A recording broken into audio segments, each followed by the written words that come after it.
going to go ahead and get started here. Thank you for your patience for a few minutes. We had some technical difficulties with the video feed, but we're all good. So I just want to thank you all for coming here. This is a very exciting topic, and we have some expert learning scientists, marketers, and founders to all share different perspectives of radical transformation of K-12 with the influence of the metaverse. So it's been a record year for the metaverse, and we're here to see what does that mean for K-12 education. Can the metaverse be a transformative tool to drive learning outcomes? Or is the metaverse just another buzzword that never does anything for students? Today, we will be exploring these questions together. And over the next 40 minutes, we will be diving into not only defining what we believe the metaverse to mean to us, but also look at discovery, research, effectiveness, and look at topics of accessibility as well. So to kick off, I would love to go just down the panel, left to right, on if you could just maybe share 1 to 2 sentences of what the metaverse means to you. We'll begin with Taylor. Hi, everyone. Taylor Shead.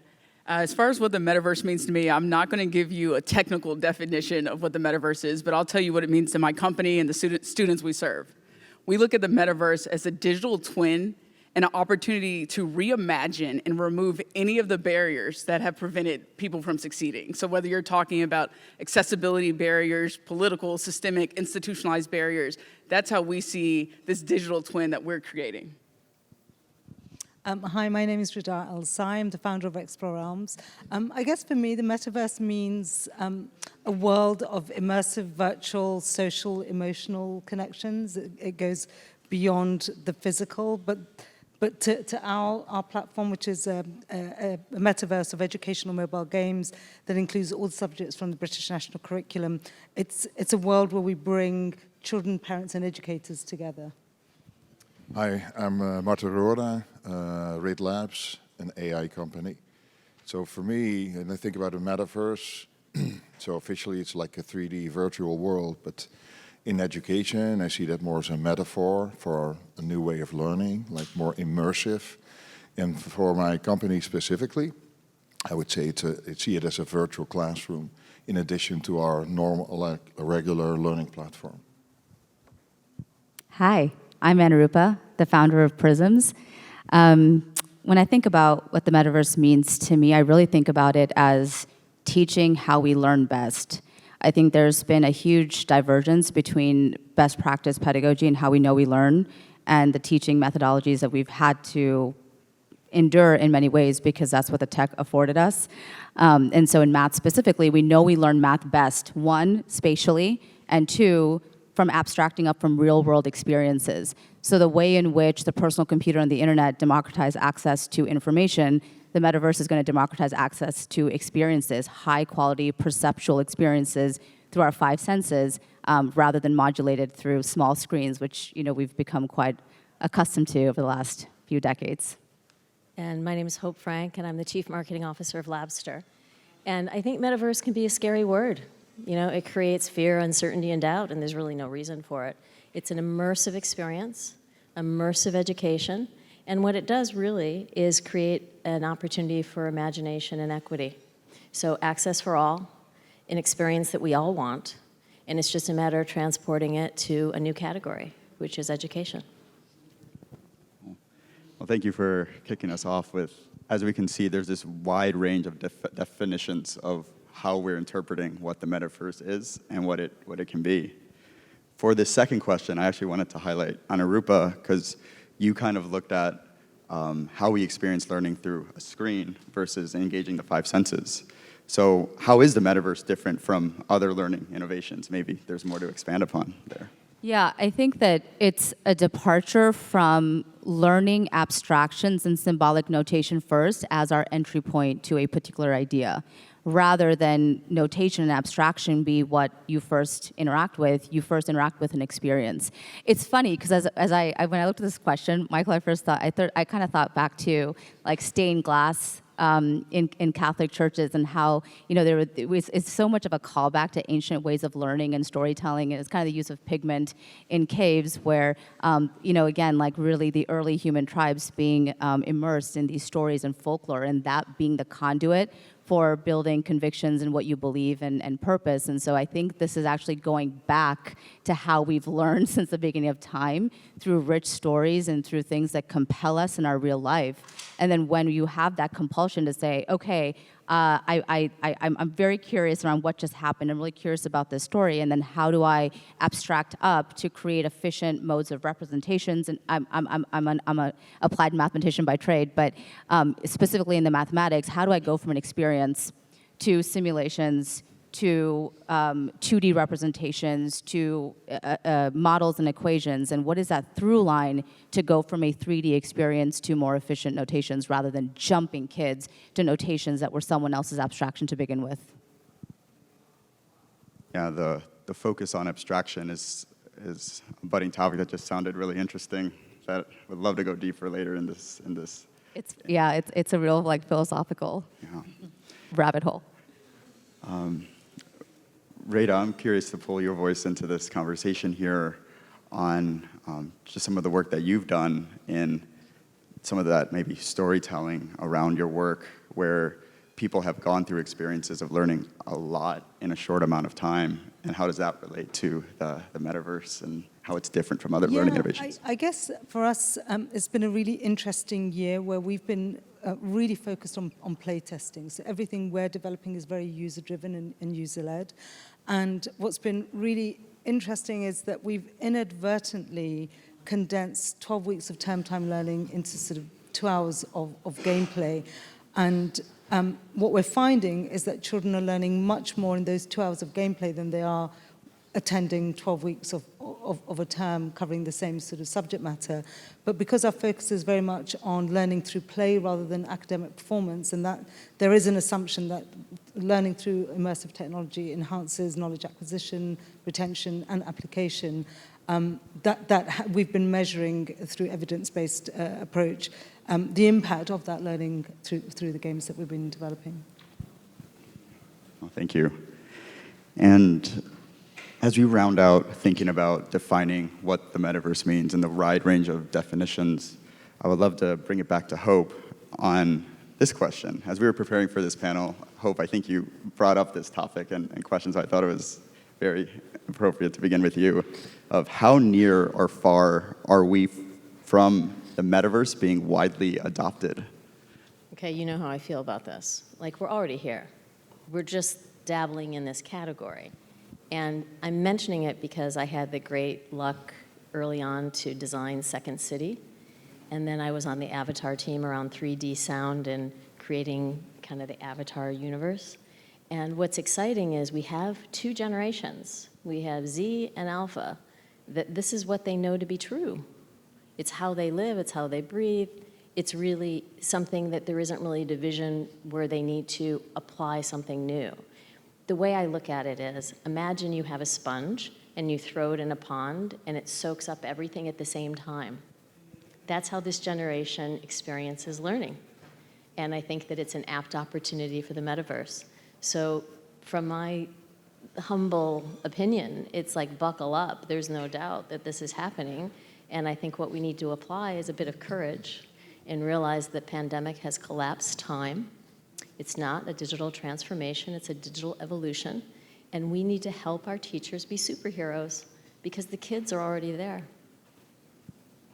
Thank you, Hope. I would love to open that up to the rest of the panel. Anybody feel aligned with that or feeling different about? Yeah, please. Well, just to add, I love how you finished with the kids are already there.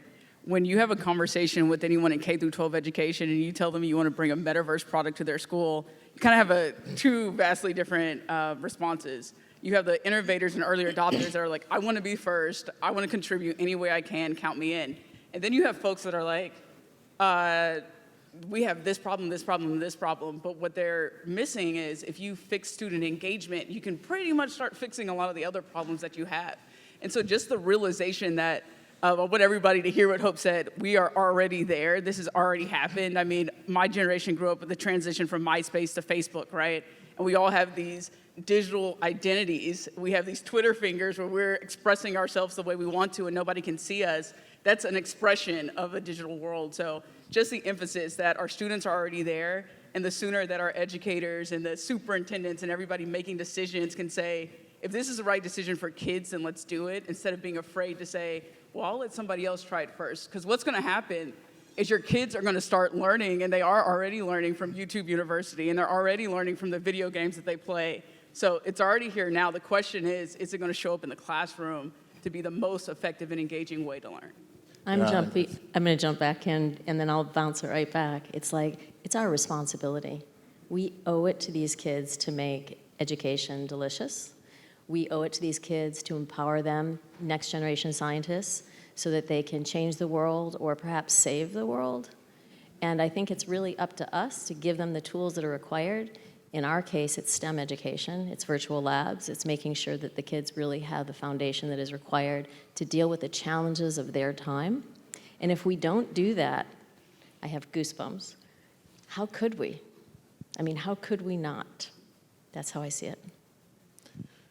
I'd like to add something to what you said about the educators. I think there's, the Metaverse has been around for quite some time already, but to really make that big step towards the 3D virtual reality is not only about educators wanting it or allowing it, it's also just a matter of system requirements. You know, if you look at an average classroom right now, you know, all the hardware is not just capable of doing that. So that will also take some time. Can I jump in on that? And so I love that you started with the kids being ready. I think teachers are hungry. We come out, and everybody it's been validated that a lot of the digital tools that we use are not commensurate with the learning needs. And I think what you kind of hearken towards is hardware, and the hardware is there. For anybody who's put a VR headset on today, you can kind of take the ones across the market, the software techniques, the hardware is there, the price points are there. Now it's a matter of building out content, building out an instructional model, and beginning to train armies of teachers across the country in this new instructional model, which was not the case a few years ago, where the hardware wasn't necessarily really prepared for mass adoption. So just wanted to kind of add that in as well. I think these are interesting points that are being made, and I think sort of building on Hope's point and Taylor's point, we've been working with a lot of neurodiverse children, and what's been really fascinating is that they've really responded just incredibly well to the immersive technologies that we've been building through our games, and the teachers are now coming to us saying we want to design a really bespoke curriculum specifically for the needs of neurodiverse children. But to your point earlier, we're targeting sort of audiences in the Middle East, Africa, and South Asia. So the hardware isn't there for everyone, and I think that is a consideration that we need to take into account, that the metaverse is available to those privileged enough to have access to it. And one of the solutions we're building is to develop hardware that's affordable, that is not smart technology, but it's specific to the games that we want to develop, that does provide that access to remote regions and hard-to-reach communities. All right, one last one. Taylor, then we're going to move on. Well, I'm going to pretend like you asked me a question. So, you know, a lot of you might be thinking, okay, you said the software's already there, the hardware's already there, the kids are already there. Well, why aren't we there? And there are challenges that come with adopting metaverse-like technology in your classrooms. And so at STEMuli, I didn't say what we do, but we actually integrated with student information systems and learning management systems, because we understood you can't fix the student engagement problem unless you fix the teacher productivity problem. And so, you know, now what we're looking at are ways where, how does this get integrated into your normal workflow as a teacher? And then, oh, by the way, you can learn a lot more about a student through what they do in a video game-like world than you can on just an assessment. So then some of you might be saying, where's the rigor? How do you know the students are learning? Well, you can personalize their experience in this world. In our world, students select their own avatar. They can select any skin color they want to show up in class, and there's kids that show up in green and purple.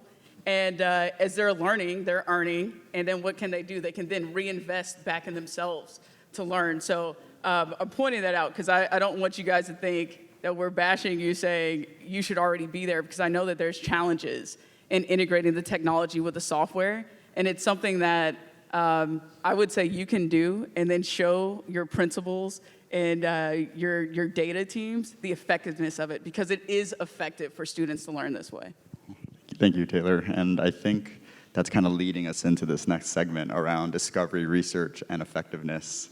So I kind of want to pose this question to the panel, but I want to begin with Marten first, is what has been your most surprising discovery in your work to date? Well, actually, the surprise came from my own kids, because I was looking for focus groups and then decided that they could be a focus group too.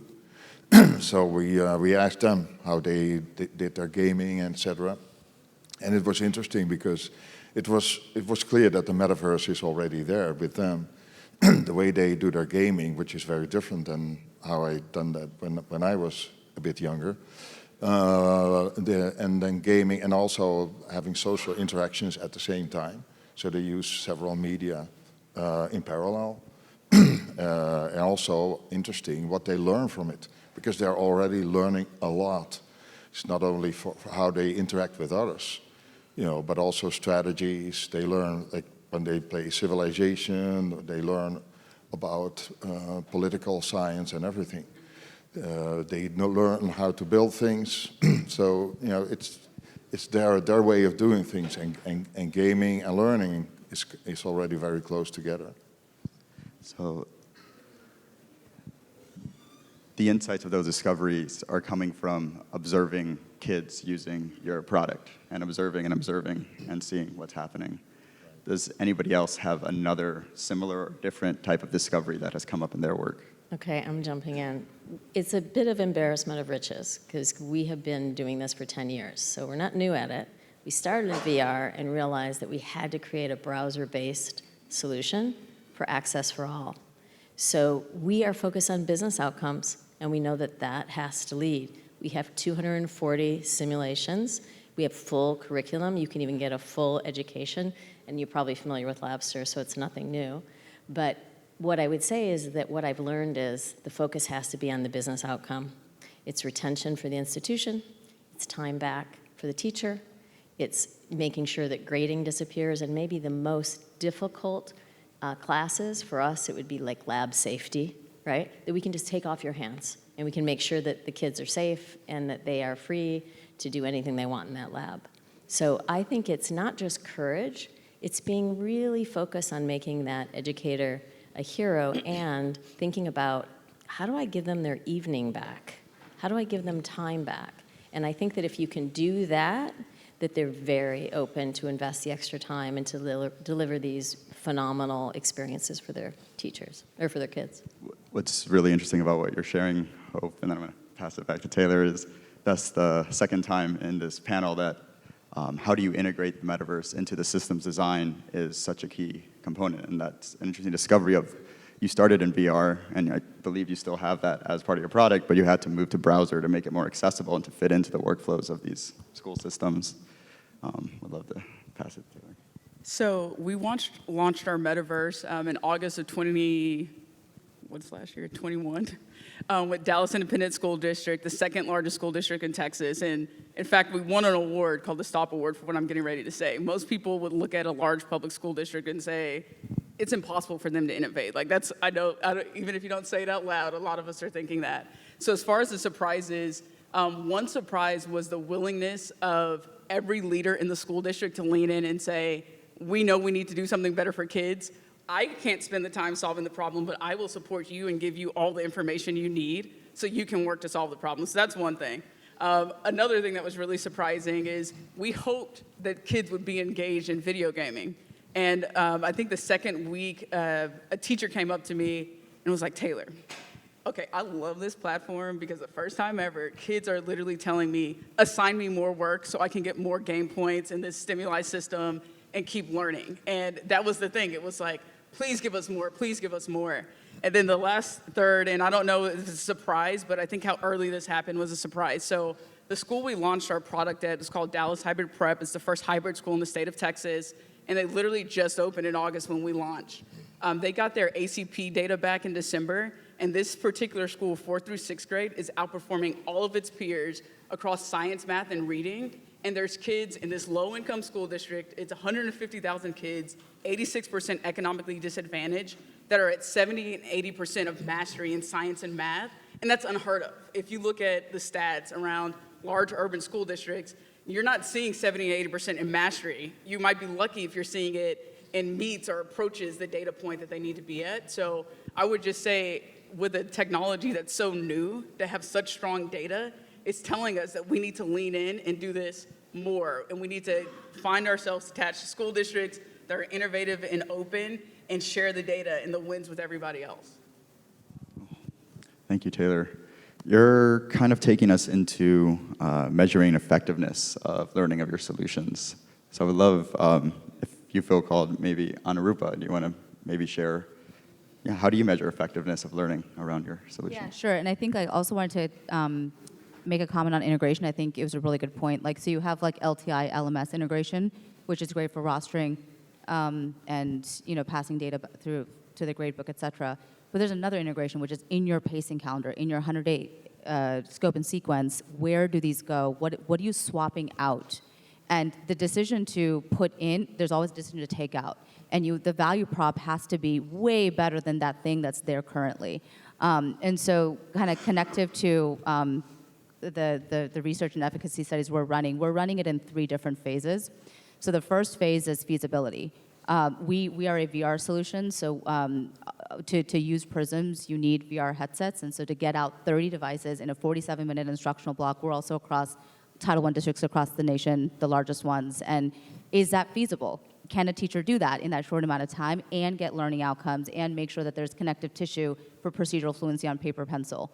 So that was the first study, the white paper's coming out. We're partnered with WestEd to do the work. The next one is implementation, which is what you were talking about, Taylor. How does it integrated? Where does it go? Where are teachers putting it? How often are they using it?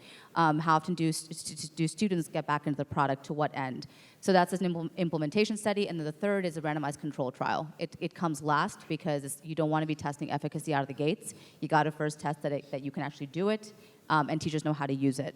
Once those have been checked off, we are running an RCT across the entire state of Ohio, and that is going to tell us how much better and faster do kids learn mathematics in the virtual reality environment. I always say that I'm going to make Algebra 1 from a 10-month course to a 3-month course, because the amount of inefficiencies right now that we have in reteaching, relearning over and over again, because kids never got it, that's the kind of stuff that's going to really make this technology proliferate. So those are the kind of the 3 phases, and then this is not yet been executed, but the next is really that longitudinal study. I didn't mention this, but my entry point was post-secondary. Unfortunately, you can have 5s on your APs and 59s on your SATs and go on to contribute nothing to the mathematical sciences. So we're really trying to just get beyond the test scores and make sure that we are increasing folks who are going into STEM and then actually graduating. And that is really where the rubber is going to meet the road, and where I think the metaverse solutions are going to beat out anything else out there because of the experiential aspect. Thank you very much for like a comprehensive walkthrough of measuring effectiveness can look like. Just want to give a moment, maybe Marten or Reedah, do you have anything to add to this? Well, what I can add is simple. As a former testing person, I've worked at ACT as the CEO, and so I would say assessment. So you measure first, and you measure after. That is one way to approach it, and you can easily measure efficacy. The other one, it's a bit more advanced. That is measuring efficacy in real time, and especially if you work with dynamic learning platforms, whether it's like in a normal setting on a platform or more in a metaverse like virtual classroom. That is something you can do, and so you're not only measuring the efficacy with the student, but in that case, if you do it in real time, you can also measure the efficacy of the learning tool or the content. And that's a better way to approach it, because then you can be very flexible and dynamic in the choice of learning resources. I mean, we've been doing something similar in that what we've done with absolutely every single school, and we're working with 6 local government organizations in the UK, in Pakistan, Switzerland, Italy, Egypt, Saudi Arabia, and Nigeria. And we've been undertaking sort of really simple quizzes before children play the game, immediately after, we go back and revisit them 6 months later, 12 months later to really measure the impact. But we also focus on the experiential element, that did they simply enjoy it? Was it something that was fun? Is it something that they are asking more of? And what's been interesting for us, similar to what Taylor was saying, the challenge has really been around the educators and the teachers. So children are growing up on this technology anyway. It's intuitive for them. But it's actually educating the educators and getting them to familiarize themselves, particularly with the gaming technology that we're using. And we've recently had a huge success with the London Borough of Newham, Royal Boroughs of Kensington, Chelsea, and Wokingham, where the Education Department and the Department of Education in the UK have now asked us to develop a very specific kind of back-end system where we will now be creating 3D immersive lesson planning tools where the teacher, the educator, develops their own kind of metaverse and immersive technology to deliver the learning as well. So it's educating the educator. The parents and children are on board already. So I think the potential is huge. Thank you, Reedah. So far, we looked at definitions of what the metaverse is and what it could be. We looked at different perspectives of how to measure effectiveness and discoveries. I want to spend some time we have remaining on some of the risks and themes of equity and accessibility around the metaverse. So we'd love to go to Reedah or Taylor, whoever wants to go first, of what risks do you foresee for students that we should be mindful of? So I think for us, this has been a really huge concern, that it's all very well getting excited about the metaverse and sort of getting carried away, but there are real issues around safeguarding.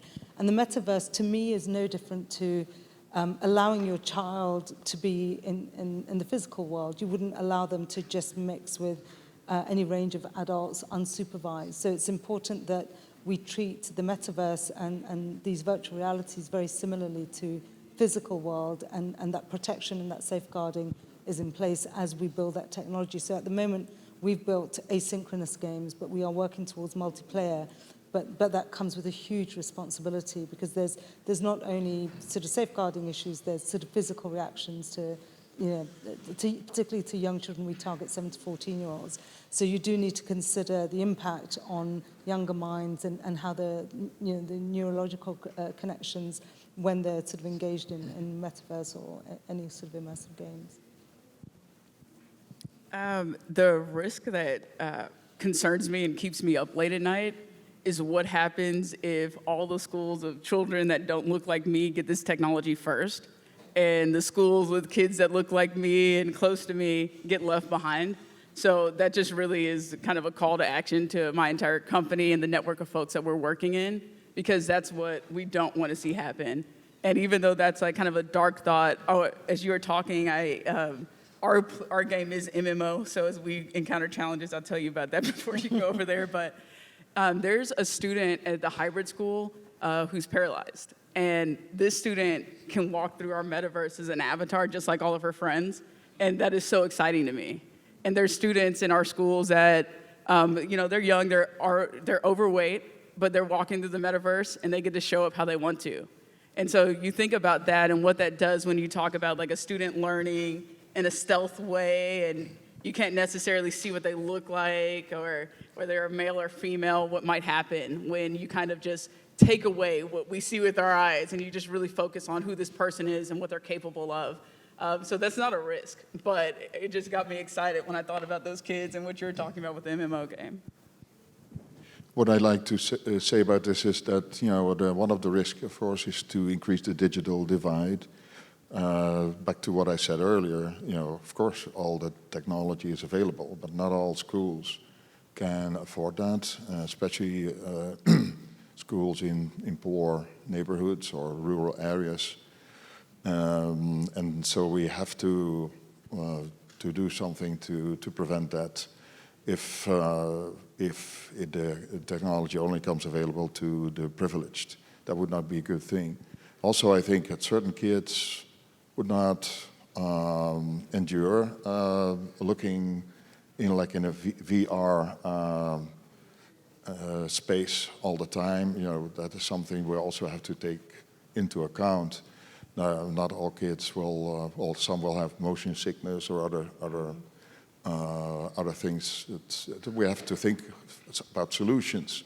So maybe they can do 2D instead, but I don't know. And one thing concerns me as well is, of course, kids cannot be on screen all day. So you have to also, have off-screen time. So they'll be on screen at home, in school, and so that will be just too much. I mean, I'd just like to add, so we had quite a lot of feedback around that point, around not wanting children to spend too much time on devices. As a mother of 3, that's the last thing that I want. So we were recently awarded an Innovate UK grant for a climate game that we're building. And one of the things that we did was we undertook a huge amount of research with lots of different user groups. And one of the solutions that we've developed in the climate game is you build this green city, and you build like a bug hotel, but the idea is that you build it virtually, but then it gives you the tools and the knowledge to go offline in the real world and then kind of create that biodiverse kind of local environment or whatever that may be.